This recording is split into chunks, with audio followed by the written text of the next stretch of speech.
নমস্কার বন্ধুরা, আজকে রান্না হবে আলু দিয়ে ডিম। প্রথমে পেঁয়াজ কুচি দিয়ে দিলাম, পেঁয়াজ একটু বেশি দেব।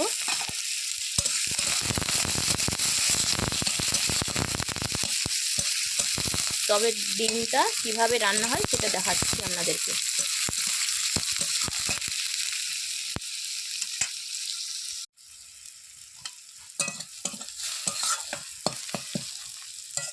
পেঁয়াজ ভাজা হয়ে গেছে, এরপরে রসুন থেতো করা দিয়ে দেবো।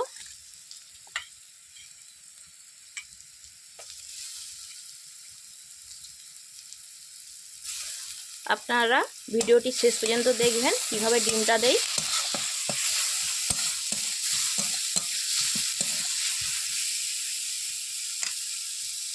এরপরে আদা বাটা, লঙ্কার গুঁড়ো আর হলুদের গুঁড়ো একটু জল দিয়ে মিশিয়ে নেব।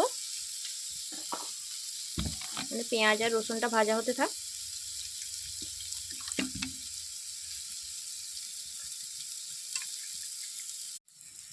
এরপরে মশলাটি দিয়ে দিলাম।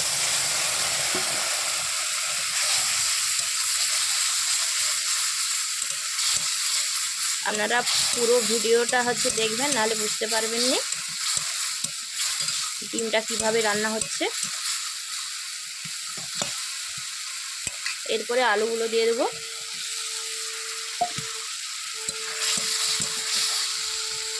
আলু দেওয়ার পরে লবণ দিয়ে দেবো, স্বাদ মতন লবণ।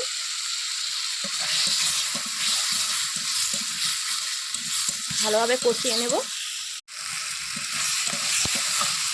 ভালোভাবে কষানো হয়ে গিয়েছে, এরপরে জল দিয়ে দেবো।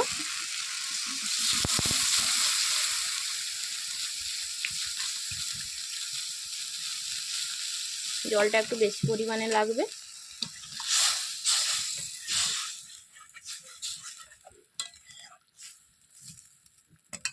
দিয়ে এটিকে চাপা দিয়ে দেবো।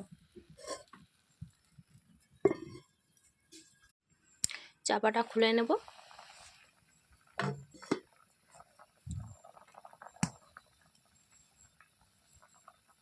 ডিমগুলোকে আমি এরকমভাবে বাটিতে ভেঙে নিয়েছি, এরপরে আস্তে করে দিয়ে দেব।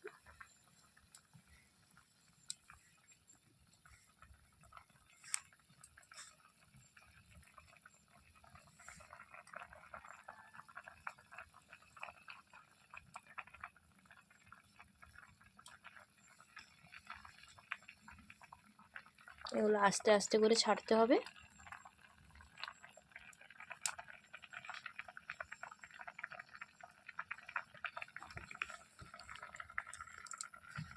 এই সময় জালটাকে একটু বাড়িয়ে দিতে হবে।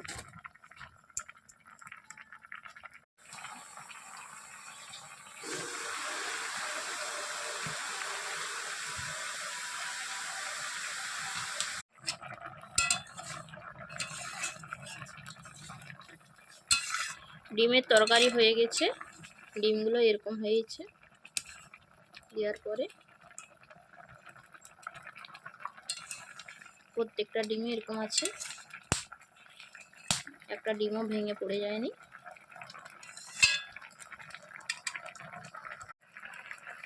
ডিমের ঝোল হয়ে গেছে, এবার নামিয়ে নেব।